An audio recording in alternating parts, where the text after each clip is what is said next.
Dan Bongino wasn't kidding. Kash Patel wasn't kidding. They warned us more stuff would be coming. And here we are looking at numerous agents having been fired, but also more and more stuff coming out every day.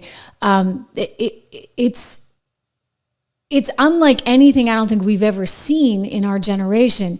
You can go back to sort of the COINTEL times of the Hoover FBI, and you can go back to what the FBI did in terms of tracking and tracing and spying upon Martin Luther King Jr. But I don't think we've ever quite in our lifetimes, or at least in my lifetime, seen anything like what the Biden administration, which by the way was a continuation of the Obama administration, did to Donald Trump and anyone associated with Donald Trump, including, by the way, Charlie Kirk, who's being honored today, posthumously, obviously, but including to organizations that stood for conservative values. I want to go to Chuck Grassley, who's been speaking on this, and he's demanding a wider and wider investigation. He's come up with a lot of fascinating documents courtesy of whistleblowers. It's both Grassley here and Senator Ron Johnson, who was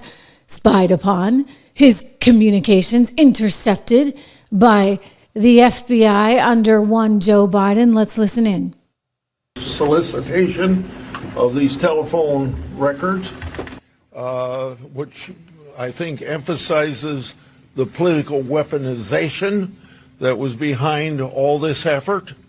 And we're still getting more information, but we've released some records today, and I'll let Senator Johnson take over from here, and then each one of you colleagues can join in when you want to, whatever you want to say.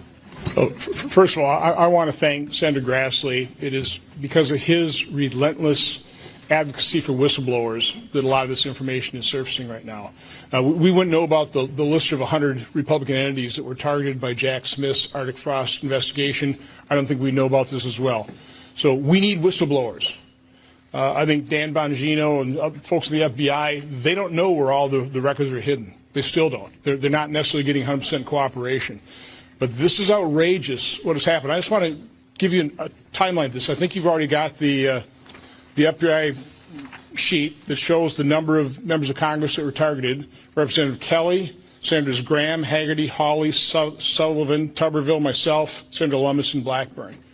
Now, this memo was dated September of 2023. To put it all into context, the Mar-a-Lago... I mean, think about that.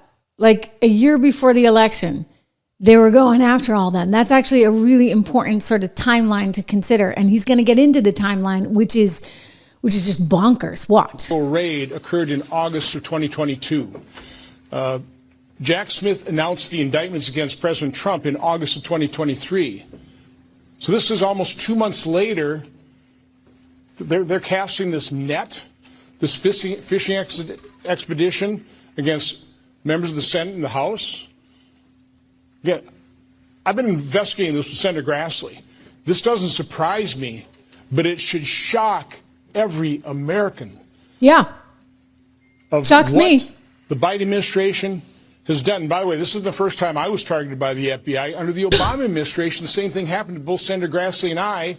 As part of the Foreign Influence Task Force, we were giving a briefing to try and convince us that the Hunter Biden laptop was no big deal. Basically, trying to throw us off the track. Oh, yeah. So yeah. This is major corruption that's being revealed inside the Obama and Biden Department of Justice, the FBI. And I'll turn it over to, I guess, Senator Hagerty, who's one of the individuals. Again, none of us were subject or targets of this investigation. There's no predicate. There's no reason for this other than a fishing expedition, which, again, should outrage and shock every American. It does. It outrages. It shocks me. And it's why I keep saying we're like, I'm a dog with a bone on this one. I'm not going to let it go. And you're going to know every little nook and cranny of this story. Together, we are going to solve this, because this can't actually happen ever, either, on both sides, okay? You just can't do this stuff.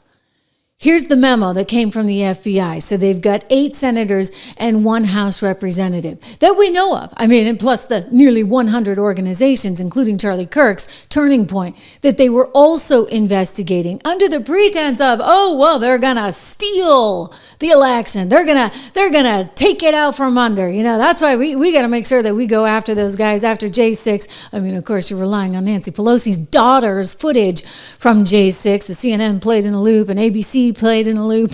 Yeah. I mean, she was the documentary filmmaker who conveniently got invited in that day. And they took that ball and they ran with it as fast and hard as they could. So we know that they were collecting metadata. We can't say wiretapping because they're going to come after. That's what they've made this story. They're like, oh, there's no story there because it was not wiretapping. How dare Josh Hawley say it was wiretapping?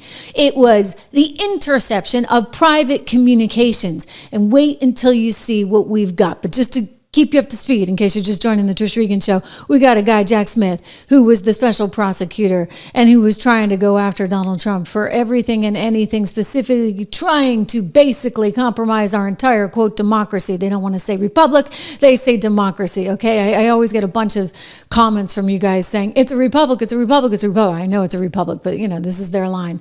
Okay, so Jack Smith thinks that Donald Trump and his cronies are going to take down democracy. So therefore, he is entitled to go after them with everything he's got. Oh, except you can't actually, because there is actually a whole law about this, a whole bunch of laws.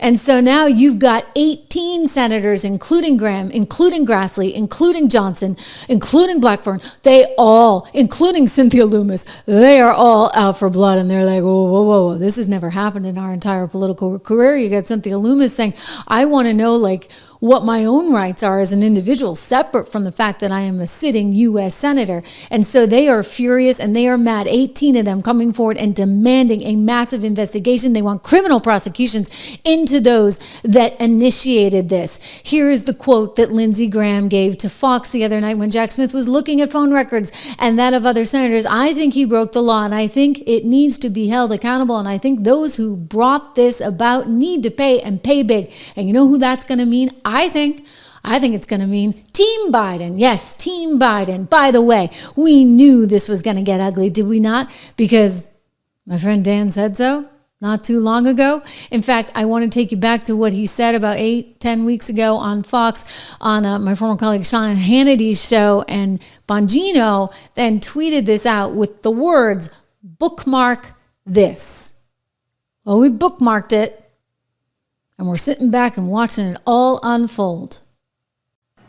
Let me ask you about, are you going to be looking into, when Kash and Pam, any potential collusion between the DOJ, Letitia James, the novel legal theory of Alvin Bragg, or Nathan Wade, or Fani Willis and the DOJ? Is that something? Has anything come up? Is there any way to determine whether or not evidence was destroyed in any of these cases? Well, there's always a way to determine that. I don't want to comment on that specific case right now for a reason. I don't want to get ahead of the Department of Justice on that. But I want to say this. You know, the FBI obviously has the public corruption portfolio. And yes, if you are a corrupt politician out there, if you are engaged in behavior, you know what you're doing, we're going to find you. I promise. No one is going to get off. The days of selecting and putting your partisan bias on and taking care of your friends, those days are over. You know what, Sean? I don't have any friends. I don't want any friends. Well, maybe outside of you and a couple of, I don't care. I didn't come here for the money. I didn't come here to make, I know. No, you didn't go there for the money. I can tell people that for sure. No, I didn't come here to make friends. I don't give a damn about friends. I don't have any friends. I don't want any friends. I got my wife, I got you, and I got a small crew of people. So I don't need any friends. If you want a friend in D.C., get a dog. We're coming for you. That'll help. Yeah. The reason why this is so important, though, what he was saying there, aside from the friends thing, hey, Dan, I consider you a friend. I hope you consider me a friend, too. But anyway, aside from that, what he was basically saying is we're coming for you. And it doesn't matter how many friends you have, they're protecting you. So that was sort of a direct shot, for example, at Comey. Remember Comey had his son-in-law working in the Eastern Virginia office, right? And what happened? They got rid of the U.S. attorney, Eric Sieber, who is there. They replaced Eric with none other than Lindsay Halligan. And Lindsay Halligan, per my sources, is actually cleaning house there as we speak. She fired one prosecutor just within the last 36 hours who was believed to not be on board with the Comey indictment. So anyone not on board with the indictment of Letitia James or James Comey, or perhaps the Bolton one that's coming down the pike, by the way, Biden's team started that one, or perhaps the Brennan one, we're going to get to that's coming. I mean, there's a lot coming, okay? There's a lot coming. And then we got to get back to just exactly how did they think that this was okay?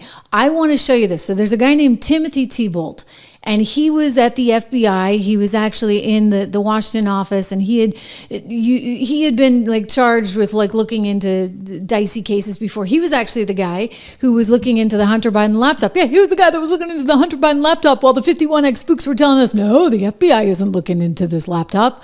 Well, he was.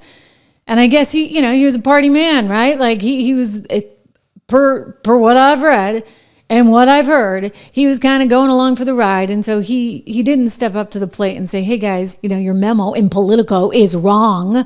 They knew it was wrong. Well, the metadata on the document that was Arctic Frost, that document actually shows, because you can see who saves it, when they save it, that it was created by one Timothy Thibault, and it had been saved by one Timothy Thibault. Now, the reason this is important, you guys, is because you're sitting there going, wait a second, what is this Arctic Frost investigation, and why were they out there getting the data, intercepting the communications of 8 sitting U.S. senators, as well as a congressional representative, as well as how many other people we don't know, right? Why were they doing that? They were doing this in the name of Arctic Frost. They said they had the authorization because they had opened this case. It had been opened in August of 22. I believe it was August of 22, and it had been opened by one Timothy Thibault. So he was the FBI agent in charge of this whole thing. He opens it up, right? He opens it up, and because he's opened it up, he's saying, okay, I get the right to do this, that, and the other, except that he didn't. Except that he didn't at all. Forgive me, it was November of 2022. So in November of 2022, now we're talking like a ways after J6, it like dawns on them that Donald Trump is running again. So we better get into high gear, right? And as soon as Donald Trump says he's running again, they start getting into high gear. And that's when they initiate Arctic Frost, courtesy of this one agent who's no longer there, who has since resigned from the FBI. So this is something that Grassley brought up, the fact that it had been saved repeatedly. Here we go. According to his testimony on February 3rd, 2025, he said the author of this document for Arctic Frost was Timothy Thibault, and it also said it was last modified by Timothy Thibault, and he said the document attached the email list, the author and modifier, as you guessed it, Thibault. So the document itself is titled Arctic Frost. It adds President Trump as the criminal subject in the investigation, and the problem is you can't do that. You can't do that because there's this little thing called no self-approval rule. You gotta actually go to a judge and get a warrant if you're going to be gathering the metadata on somebody's phone, meaning you're getting their call logs, who they're talking to, where they are when they're talking to them, and how long they're talking to them for. So there's section 3523. This is the FBI's Domestic Investigations and Operations Guide, and it is the no self-approval rule, which states that an official who approves an investigation action, especially opening or closing of a case, may not approve their own work. Instead, independent review is required. So who did the independent review? Apparently there was no independent review. Apparently this guy, Tim Thibault, comes along and says, I'm going to do this, I'm going to do that, and I'm going to do this. And apparently it all just comes into place. So this is a huge problem. And this is why they're saying this is such a total violation of anything we've ever seen. I mean, again, you got to go back to, it's known as the COINTEL sort of era, right? When you had the big FBI going after everyday American citizens. Here's the guy I'm talking about. So he's no longer there, but he is and has been facing a lot of scrutiny from Republicans, certainly going back to his role in suppressing, right, the FBI's Hunter Biden investigation. We wouldn't know a lot more about that if it hadn't been for Tony Bobulinski, who was the partner, right, of Hunter Biden at the time. We wouldn't know a lot about that if it wasn't for the whistleblowers that came out and told us everything. But this guy, he was the one in charge of that investigation, and we didn't know all the things that we should have. And then he's the guy that basically put forward Arctic Frost, named Donald Trump as somebody who was the criminal subject of that. And then he's the one that allowed for, allegedly, the spying on all of these different groups and all of these different senators, all in the name of preserving the democracy, right? Like that. I mean, hey, if you can use that, and they just kept going back to, well, we have to because of J6. If we don't do this, then there's the threat that he's going to take us down. So this is bad. This is like really, really, really bad. If they're out there spying without warrants, like, I mean, I don't even know what to tell you. I think that guy's going to go to jail. I think Christopher Wray, if he was involved in this, could find himself in jail.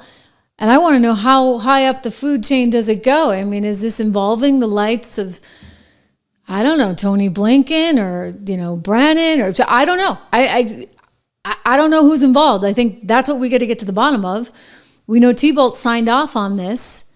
We know that the people that were involved in the spying, they have since been fired. Kash and Dan made that very clear the other day. But Dan Bongino had to go in and brief all of these senators and say, hey, guess what? They've been spying on you for the last couple of years. I mean, it's totally wild. And Lindsey Graham, who was one of the ones affected, is livid. He's furious, and he's demanding answers and a criminal investigation. Watch. That crosses a line between the Justice Department being independent from the executive branch. I think our Justice Department in the hands of Biden crossed every line there is to cross. I think within 3 days of announcing he was going to run for president in 2024, he did that in 2022. But what about Trump? He had but Senator, 91 what about indictments. Trump?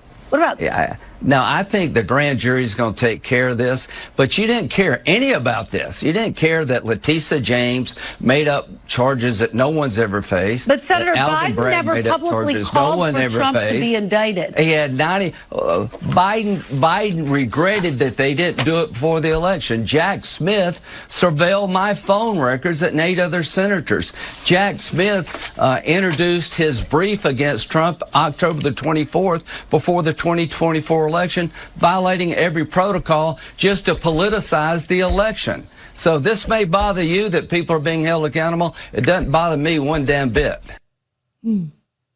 Doesn't bother me one damn bit either. Does it bother you? No, I want them held accountable every single step of the way. And I'm sick of what about Trump? What about Trump? What about Trump? Oh, this is somehow payback because Trump is going over. I mean, what the heck went on? Are we supposed to roll over and play dead and say, oh, we don't care? Oh, it doesn't matter that, people had their phone records tapped. It doesn't matter that nearly 100 organizations, including my late friend Charlie Kirk, who was gunned down because of this radicalism on the left. I'm sorry. No, it all matters. And we're going to get to the bottom of it. So Jack Smith, be damned. It's all coming out. Jackie boy, you're going to be in trouble too, okay? You cannot be out there doing this. Again, collecting the phone records on 8 sitting U.S. senators that we know about. I mean, how much more? Because, remember when Dan went on Fox and Friends, Bongino, and he said, hey, there was this room. They told us about this room where there are all these documents. They're still finding it. They're relying on whistleblowers to come forward and tell them everything, which is, by the way, how the COINTEL program was also disclosed. You had none other than brave whistleblowers coming forward and admitting all of this stuff. Because you see, you can't do this. You've got the Wiretap Act, you've got the Computer Fraud Act, you've got state privacy and eavesdropping laws. You can't do this in the name of democracy. You're going to have to actually get something like a court order or subpoena, a Patriot Act letter, or a FISA warrant, and they didn't have any of this stuff. But they don't care. They have a whole different way of playing. It's a whole new ball game, right? With them, they just figure they can do whatever they want, and maybe Donald Trump is stupid and he won't catch on to it, but he's smarter than he looks, okay? Listen, Comey, He started it all with the Russia. I mean, well, if you really want to go back in time, Hillary Clinton started it all, because Hillary Clinton was the one who bought and paid for the opposition research, courtesy of her law firm, Perkins Coie, that decided to hire Fusion GPS. They figure, you can just whittle it down. You get layer after layer after layer, make it more and more opaque so nobody really knows where it's coming from. Fusion GPS goes out and hires Christopher Steele. You know the drill, right? The ex-British spy who was hanging out in the UK. He calls some of his spy friends in Russia, and they were probably like, ha ha ha, let's cook up something good. And so they did. They cooked up something really good. And then they used that, you see, to then get a FISA warrant to spy on Carter Page. They also did these quote unquote bumps. We've talked about this. George Papadopoulos, remember him? He's been on the show. George kept getting quote unquote bumped, which enabled them to then tap and wiretap, actually wiretap the conversations of George Papadopoulos, who was working on 2 campaigns. He actually had worked on the Ben Carson campaign, and they were tapping him then, which leads George to believe that they just wanted more intel into the whole Republican circuit at the time. And then when he went to work for Donald Trump, they tapped him there again. And, the whole time, Comey had one objective and one objective only, and that was to get basically a special investigator, a special prosecutor, to look into these quote unquote allegations about Russia, even though they knew that they were fake. I mean, that's the killer here. They knew that they were fake. They had that meeting. Tulsi told us all about it, right? With Obama. And Obama said, okay, here's the deal. We're going to try and figure out how the Russians interfered in this election, and we're going to pin it on the Russians, and Donald Trump is not going to be a legitimate president. To quote Jimmy Carter, right? This is how it all went down. And so Comey, the whole time, he knew what he was doing, for goodness sakes. I mean, here, this is a great example of it. Comey talking out of both sides of his mouth. Now indicted, by the way. Wow. There's this little thing called tape. Director Comey, have you ever been an anonymous source in news reports about matters relating to the Trump investigation or the Clinton investigation? Never. Have you ever authorized someone else at the FBI to be an anonymous source in news reports about the Trump investigation or the Clinton investigation? No. I needed to get that out into the public square. And so I asked a friend of mine to share the content of the memo with a reporter. Didn't do it myself for a variety of reasons, but I asked him to because I thought that might prompt the appointment of a special counsel. And there we have it. Yeah, there we have it. So take a look at this, you guys. This is from some of the records, okay? Newly released records that show us just exactly what Comey's interaction was with the media. He wanted this information to get out there. So what did he do? He allowed for the hiring. Not just, it wasn't just his friend. He wasn't just calling up his friend from Columbia University, but rather his friend was on the payroll. Okay? This guy, Professor Richmond at Columbia University, a law professor, a close friend of Comey, they met while they were working in the Southern District of New York together, and the New York Times article contained several quotes attributed to one Professor Daniel Richmond, which defended Comey's decisions to make a unilateral public statement about the mid-year exam investigation, etc. But basically, fast forward here, let's go to the part in yellow here, if we could, and what you see is that Comey hired him because he wanted basically a media liaison, okay? The investigation revealed Comey also hired Richmond so Comey could discuss sensitive matters, including classified information, with someone outside of the FBI's regular leadership. Comey also used Richmond as a liaison to the media. So he hired a flack to try to get his version of the story out in the media. You understand how messed up this is? Considering that his version of the story was that Donald Trump was some kind of, pervert who was over there in Russia doing it's a wild story, right? I read that thing before it was out in the media because it had circulated among some journalists. I saw it and I was like, well, this is a bunch of trash. You can tell that this is opposition research. How is it our own FBI director, James Comey, can't tell that it's opposition research? Oh, because he knows it's opposition research. He knew it the entire time and he did not care. Just like they knew that was Hunter Biden's laptop being investigated by Timothy Thibault, but they didn't care because they're a whole bunch of scumbags that just wanted to keep on winning and winning and winning and winning, and they were clinging to power however they could. Illegally, perhaps. And this is what they're going to be going down for. I mean, consider, Brennan, for example. Consider Antony Blinken, who was our former Secretary of State. Oh boy, he must be loving this Israel deal, right? Oh my gosh, they tried and yet they couldn't get to first base. And then Donald Trump comes in and what do you know? Anyway, Brennan right now, I think he's getting nervous because you see, if you go back, and again, these documents have come out. I want you to see this email. This is from John Brennan. And it says, okay, Michael, add my name to the list. Mike Morrell, the deputy director of the CIA at the time. Good initiative. Thanks for asking me to sign on. The question from Mike Morrell, deputy director of the CIA. I mean, the CIA is doing this because they want to help the Biden campaign. He writes, John, can I add your name to this list? We'll be adding Leon, that's Leon Panetta, Sue Gordon, Jay Johnson, George, Lisa Monaco, Mike Rogers today, and working on adding Dan Coates, Mike Rogers, and Tom Bossert, and lots of other IC career folk trying to give the campaign, particularly during the debate on Thursday, a talking point to push back on Trump on this issue. Woo, okay, that's like really, really, really messy stuff. So this exists. We now know this was all politically motivated. Okay, so they made up this idea that somehow it was misinformation to talk about Hunter Biden's laptop, that was just brought to you courtesy of Rudy Giuliani and the Russians. But in fact, what did they know? They knew that it was actually under investigation. That guy, Timothy Thibault, I was just telling you about, he was doing the investigation, although they had kid gloves during the entire time.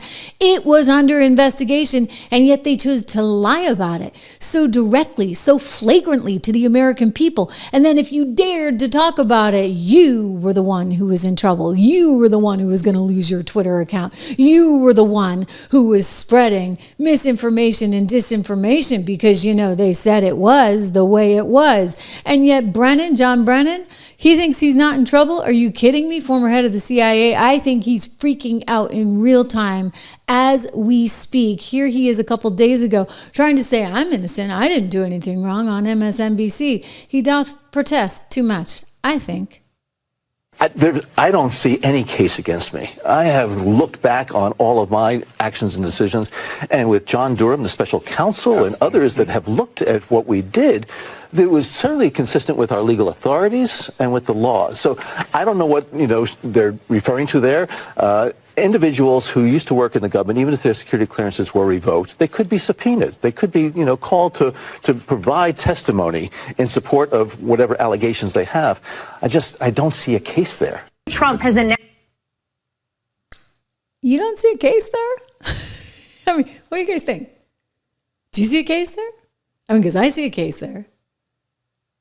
I mean, if you're just like knowingly lying like that, I mean, is that considered freedom of speech? You just like decide to perpetuate a whole bunch of lies and you're like head of the CIA? And you get the deputy CIA director. Apparently it was Antony Blinken's idea, who then went on to be Secretary of State. I mean, I think like blatantly lying to the American people, like that's kind of a problem.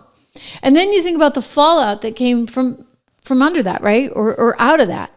I mean, tons of fallout. So what have we been through? I mean, we've been through Russia. Then we went through the Wuhan virus that wasn't from that lab in Wuhan, right? Except that it was. So that was something. And then we went through the Hunter Biden laptop that wasn't, except, it was.